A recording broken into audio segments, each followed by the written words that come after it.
शांति। आज 3 नवंबर 2024 के अव्यक्त महावाक्य हैं। रिवाइज कोर्स है 25 अक्टूबर 2002 का मधुबन से। आज के मुरली का शीर्षक है ब्राह्मण जीवन का आधार, प्योरिटी की रॉयल्टी। आज स्नेह का सागर अपने स्नेही बच्चों को देख रहे हैं। चारों ओर के स्नेही बच्चे रूहानी सूक्ष्म डोरी में बंधे हुए अपने स्वीट होम में पहुंच गए हैं। जैसे बच्चे स्नेह से खिंचकर पहुंच गए हैं, वैसे बाप भी बच्चों के स्नेह की डोर में बंधा हुआ बच्चों के सम्मुख पहुंच गए हैं।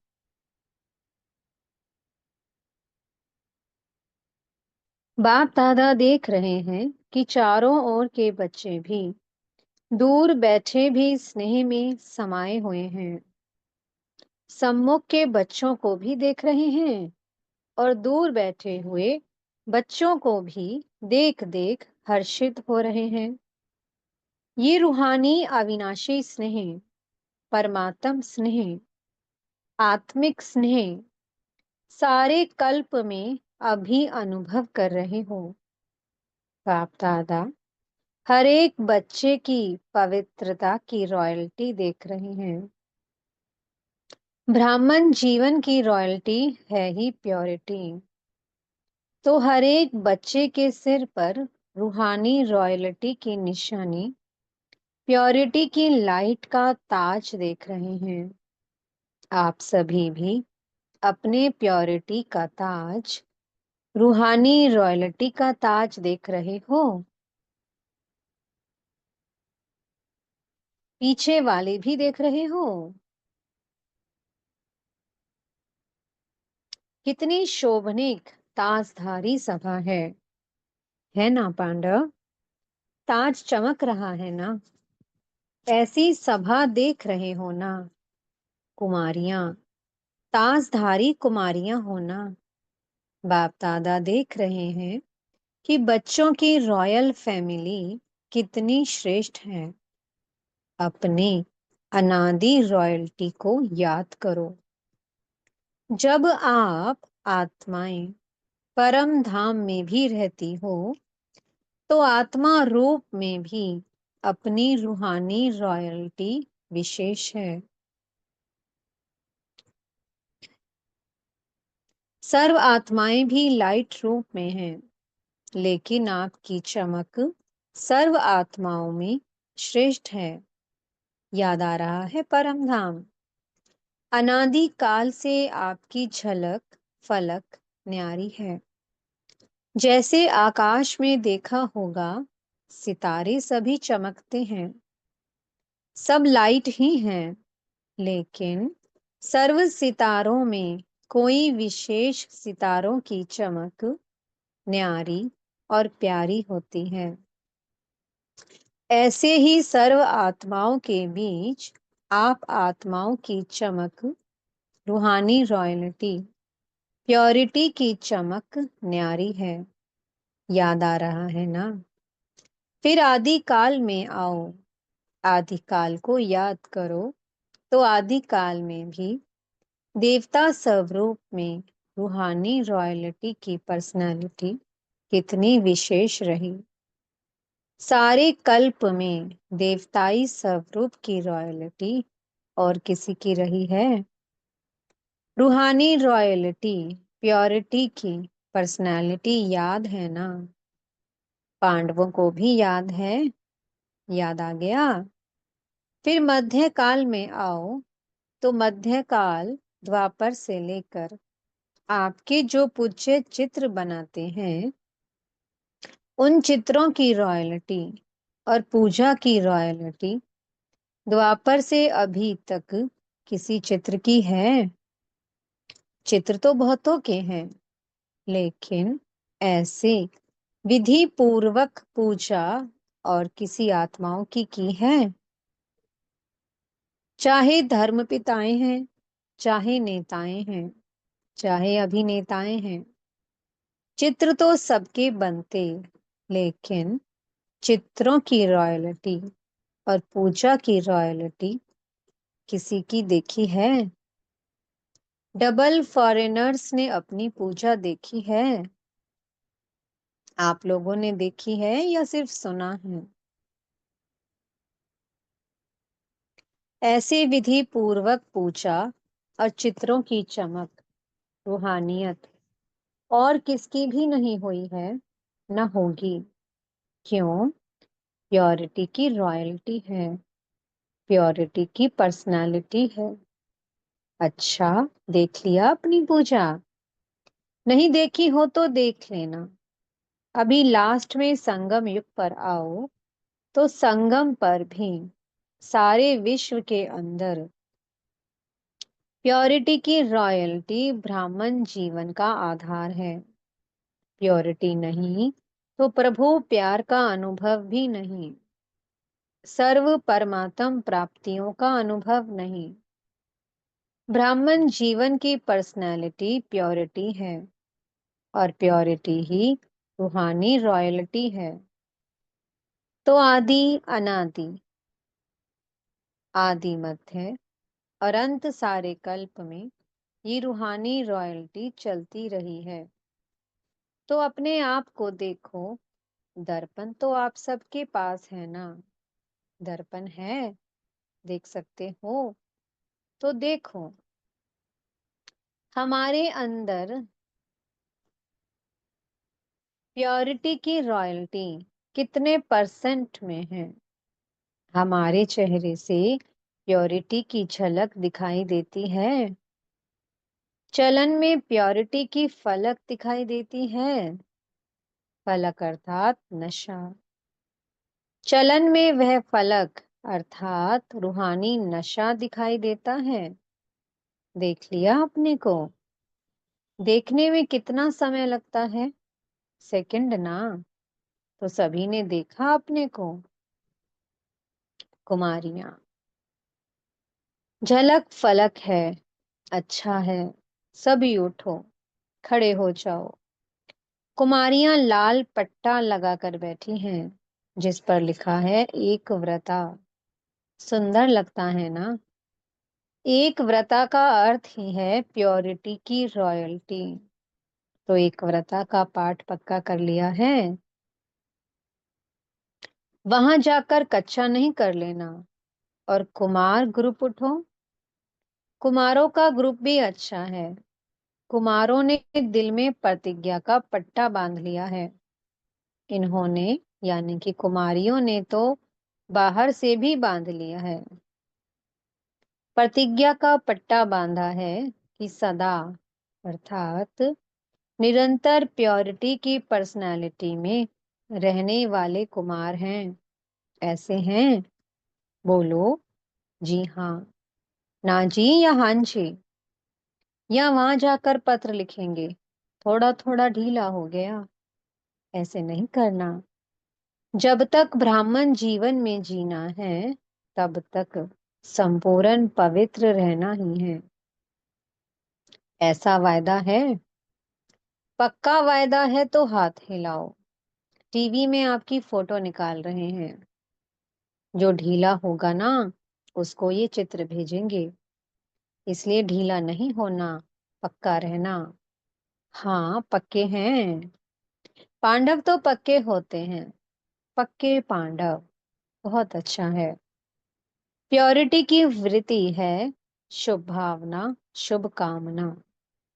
कोई कैसा भी हो, लेकिन पवित्र वृत्ति अर्थात शुभ भावना, शुभ कामना और पवित्र दृष्टि अर्थात सदा हर एक को आत्मिक रूप में देखना व फरिश्ता रूप में देखना। तो वृत्ति, दृष्टि और तीसरा है कृति अर्थात कर्म में। तो कर्म में भी सदा हर आत्मा को सुख देना और सुख लेना, ये है प्योरिटी की निशानी। वृत्ति, दृष्टि और कृति, तीनों में ये धारणा हो, कोई क्या भी करता है, दुख भी देता है, इंसल्ट भी करता है, लेकिन हमारा कर्तव्य क्या है? क्या दुख देने वाले को फॉलो करना है या बाप दादा को फॉलो करना है? फॉलो फादर है ना। तो ब्रह्मा बाप ने दुख दिया व सुख दिया, सुख दिया ना। तो आप मास्टर ब्रह्मा अर्थात ब्राह्मण आत्माओं को क्या करना है? कोई दुख देवे तो आप क्या करेंगे? दुख देंगे नहीं देंगे? बहुत दुख देवे तो, बहुत गाली देवे, बहुत इंसल्ट करे, तो थोड़ा तो फील करेंगे या नहीं? कुमारियां फील करेंगी थोड़ा। तो फॉलो फादर, ये सोचो मेरा कर्तव्य क्या है। उसका कर्तव्य देख अपना कर्तव्य नहीं भूलो। वो गाली दे रहा है, आप सहनशील देवी, सहनशील देव बन जाओ। आपकी सहनशीलता से गाली देने वाले भी आपको गले लगाएंगे। सहनशीलता में इतनी शक्ति है, लेकिन थोड़ा समय सहन करना पड़ता है। तो सहनशीलता के देव व देवियां हो ना, हो। सदा यही स्मृति रखो कि मैं सहनशील का देवता हूँ और मैं सहनशीलता की देवी हूँ। तो देवता अर्थात देने वाला दाता। कोई गाली देता है, कोई रिस्पेक्ट नहीं करता है, तो किचड़ा है ना कि अच्छी चीज है? तो आप लेते क्यों हो? किचड़ा लिया जाता है क्या? कोई आपको कीचड़ा देवे तो आप लेंगे? नहीं लेंगे ना। तो रिस्पेक्ट नहीं करता, इंसल्ट करता, गाली देता, आपको डिस्टर्ब करता, तो ये क्या है? अच्छी चीजें हैं। फिर आप लेते क्यों हो? थोड़ा थोड़ा तो ले लेते हो, पीछे सोचते हो नहीं लेना था, तो अभी लेना नहीं। लेना अर्थात मन में धारण करना, फील करना। तो अपने अनादिकाल, आदिकाल, मध्यकाल, संगम काल, सारे कल्प के प्योरिटी की रॉयल्टी, पर्सनालिटी याद करो। कोई क्या भी करे, आपकी पर्सनालिटी को कोई छीन नहीं सकता है। ये रूहानी नशा है ना। और डबल फॉरेनर्स को तो डबल नशा है ना, डबल नशा है ना।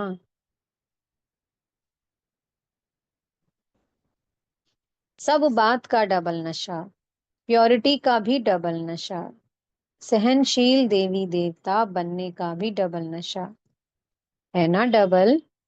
सिर्फ अमर रहना, अमर भव का वरदान कभी नहीं भूलना।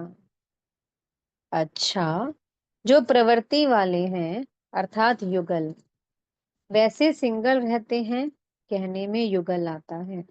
वो उठो, खड़े हो जाओ। युगल तो बहुत हैं, कुमार कुमारियां तो थोड़े हैं। कुमारों से तो युगल बहुत हैं। तो युगल मूरत बाप दादा ने आप सबको प्रवृत्ति में रहने के लिए डायरेक्शन क्यों दिया है? आपको युगल रहने की छुट्टी क्यों दी है? प्रवृत्ति में रहने की छुट्टी क्यों दी है? जानते हो? क्योंकि युगल रूप में रहते इन महामंडलेश्वरों को पांव में झुकाना है इतनी हिम्मत? वो लोग कहते हैं कि साथ रहते पवित्र रहना मुश्किल है, और आप क्या कहते हो? मुश्किल है या सहज है? बहुत सहज है। पक्का है? या कभी इजी कभी लेजी? इसलिए बाप दादा ने ड्रामा अनुसार आप सबको दुनिया के आगे, विश्व के आगे एग्जाम्पल बनाया है, चैलेंज करने के लिए। तो प्रवृत्ति में रहते भी निर्वर्त, अपवित्रता से निर्वर्त रह सकते हो, तो चैलेंज करने वाले हो ना। सभी चैलेंज करने वाले हो। थोड़ा थोड़ा डरते तो नहीं हो? चैलेंज तो करें, लेकिन पता नहीं क्या हो, तो चैलेंज करो विश्व को। क्योंकि नई बात यही है कि साथ रहते भी स्वपन मात्र भी अपवित्रता का संकल्प नहीं आए। यही संगम युग के ब्राह्मण जीवन की विशेषता है। तो ऐसे विश्व के शोकेस में आप एग्जाम्पल हो। सैंपल कहो, एग्जाम्पल कहो। आपको देख करके सब में ताकत आएगी। हम भी बन सकते हैं। ठीक है ना? शक्तियां ठीक हैं? पक्के हो ना? कच्चे पक्के तो नहीं, पक्के। बाप दादा भी आपको देख करके खुश हैं। मुबारक हो। देखो कितने हैं, बहुत अच्छे। बाकी रही टीचर्स। टीचर्स के बिना तो गति नहीं। टीचर्स उठो। अच्छा, पांडव भी अच्छे अच्छे हैं। वाह। टीचर्स की विशेषता है कि हर टीचर के फीचर से फ्यूचर दिखाई दे, या हर एक टीचर के फीचर से फरिश्ता स्वरूप दिखाई दे। ऐसे टीचर्स होना, आप फरिश्तों को देखकर और भी फरिश्ते बन जाएं। देखो कितने टीचर्स हैं। फॉरेन ग्रुप में टीचर्स बहुत हैं, अभी तो थोड़े आए हैं। जो नहीं आए हैं उनको भी बाप दादा याद कर रहे हैं। अच्छा है। अभी टीचर्स मिलकर के ये प्लान बनाओ कि अपने चलन और चेहरे से बाप को प्रत्यक्ष कैसे करें। दुनिया वाले कहते हैं कि परमात्मा सर्वव्यापी है, और आप कहते हो नहीं है।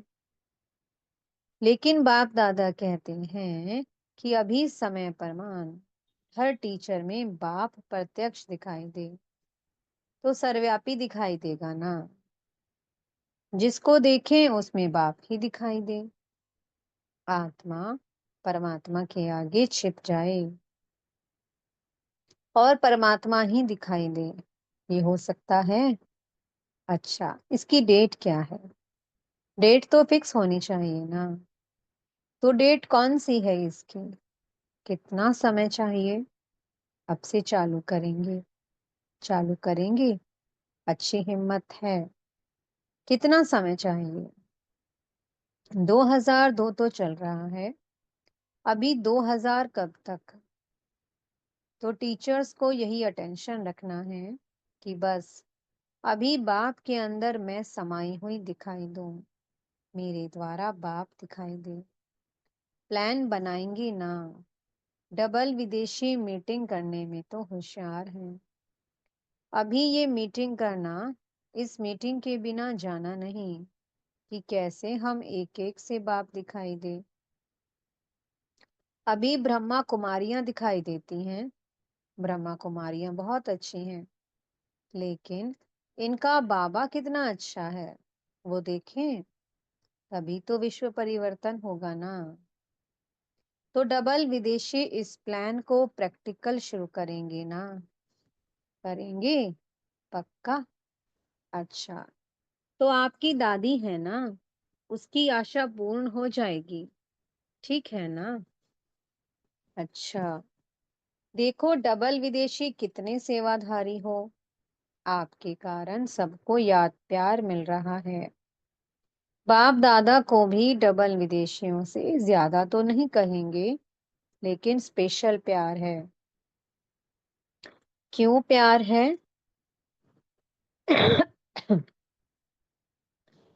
क्योंकि डबल विदेशी आत्माएं जो सेवा के निमित्त बन गए हैं, वह विश्व के कोने कोने में बाप का संदेश पहुंचाने के निमित्त बने हुए हैं।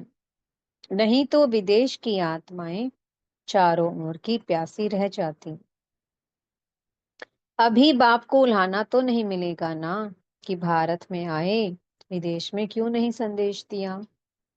तो बाप का उल्हाना पूरा करने के निमित्त बने हो। और जनक को तो उमंग बहुत है, कोई देश रह नहीं जाए। अच्छा है, बाप का उल्हाना तो पूरा करेंगे ना। लेकिन आप दादी जानकी से साथियों को थकाती बहुत हो। थकाती है ना? जयंती थकाती नहीं है, लेकिन इस थकावट में भी मौज समाई हुई होती है। पहले लगता है कि ये बार बार क्या है, लेकिन जब भाषण करके दुआएं ले आते हैं ना, तो चेहरा बदल जाता है। अच्छा है, दोनों दादियों में उमंग उत्साह बढ़ाने की विशेषता है। ये शांत करके बैठ नहीं सकते। सेवा अभी रही हुई तो है ना। अगर नक्शा लेके देखो, चाहे भारत में चाहे विदेश में, अगर नक्शे में एक एक स्थान पर राइट लगाते जाओ, तो दिखाई देंगे कि अभी भी रहे हुए हैं। इसलिए बाप दादा खुश भी होते हैं और कहते भी हैं, ज्यादा नहीं थकाओ। आप सब सेवा में खुश हो ना। अभी ये कुमारियां भी तो टीचर बनेंगी ना। जो टीचर हैं वह तो है ही, लेकिन जो टीचर नहीं है, वह टीचर बन के कोई ना कोई सेंटर संभालेंगी ना, हैंड्स बनेंगी ना। डबल विदेशी बच्चों को दोनों काम करने का अभ्यास तो है ही। जॉब भी करते हैं, सेंटर भी संभालते हैं। इसलिए बाप दादा डबल मुबारक भी देते हैं। अच्छा, चारों ओर के अति स्नेही, अति समीप, सदा आदिकाल से अब तक रॉयल्टी के अधिकारी, सदा अपने चेहरे और चलन से प्योरिटी की झलक दिखाने वाले, सदा स्वयं को सेवा और याद में तीव्र पुरुषार्थ द्वारा नंबर 1 बनने वाले, सदा बाप के समान सर्वशक्ति, सर्वगुण संपन्न, स्वरूप में रहने वाले, ऐसे सर्व तरफ के हर एक बच्चे को बाप दादा का याद प्यार और नमस्ते। हम बच्चों की भी मीठे मीठे बाप दादा जी को बहुत बहुत याद प्यार, गुड मॉर्निंग और नमस्ते। विदेश के मुख्य टीचर्स बहनों से बात की बाप दादा ने। सभी ने सेवा के प्लान अच्छे अच्छे बनाए हैं ना, क्योंकि सेवा समाप्त हो तब आपका राज्य आए, तो सेवा का साधन भी आवश्यक है, लेकिन मनसा भी हो, वाचा भी हो, साथ साथ हो। सेवा और स्व उन्नति दोनों ही साथ हो, ऐसी सेवा सफलता को समीप लाती है। तो सेवा के निमित्त तो हो ही, और सभी अपने अपने स्थान पर सेवा तो अच्छी कर ही रहे हो। बाकी अभी जो काम दिया है उसका प्लान बनाओ। उसके लिए क्या क्या स्वयं में व सेवा में वृद्धि चाहिए, एडिशन चाहिए, वो प्लान बनाओ। बाकी बाप दादा सेवाधारियों को देख करके खुश तो होते ही हैं। सभी अच्छे सेवा केंद्र उन्नति को पा रहे हैं ना। उन्नति है ना। अच्छा है, अच्छा हो रहा है ना। हो रहा है और होता रहेगा। अभी सिर्फ जो अलग अलग बिखरे हुए हैं, उनके संगठन करके उन्हों को पक्का करो। प्रैक्टिकल सबूत सबके आगे दिखाओ। चाहे कोई भी सेवा कर रहे हो, भिन्न भिन्न प्लान बनाते हो, कर भी रहे हो, अच्छे चल भी रहे हैं, अभी उन सभी का ग्रुप एक सामने लाओ, जो सेवा का सबूत सारे ब्राह्मण परिवार के सामने आ जाए। ठीक है ना। बाकी सभी अच्छे हो, अच्छे ते अच्छे हो। अच्छा, ओम शांति। मीठे सतगुरु जी ने वरदान दिया है, 3 स्मृतियों के तिलक द्वारा श्रेष्ठ स्थिति बनाने वाले अचल अडोल भव। बाप दादा ने सभी बच्चों को 3 स्मृतियों का तिलक दिया है। एक स्व की स्मृति, फिर बाप की स्मृति, और श्रेष्ठ कर्म के लिए ड्रामा की स्मृति। जिन्हें ये तीनों स्मृतियां सदा हैं, उनकी स्थिति भी श्रेष्ठ है। आत्मा की स्मृति के साथ बाप की स्मृति, और बाप के साथ ड्रामा की स्मृति अति आवश्यक है। क्योंकि कर्म में अगर ड्रामा का ज्ञान है, तो नीचे ऊपर नहीं होंगे। जो भी भिन्न भिन्न परिस्थितियां आती हैं उसमें अचल अडोल रहेंगे। स्लोगन है, दृष्टि को अलौकिक, मन को शीतल और बुद्धि को रहमदिल बनाओ। ओम शांति। बहुत बहुत शुक्रिया प्यारे प्यारे हमारे मीठे मीठे बाप दादा जी का। ओम शांति।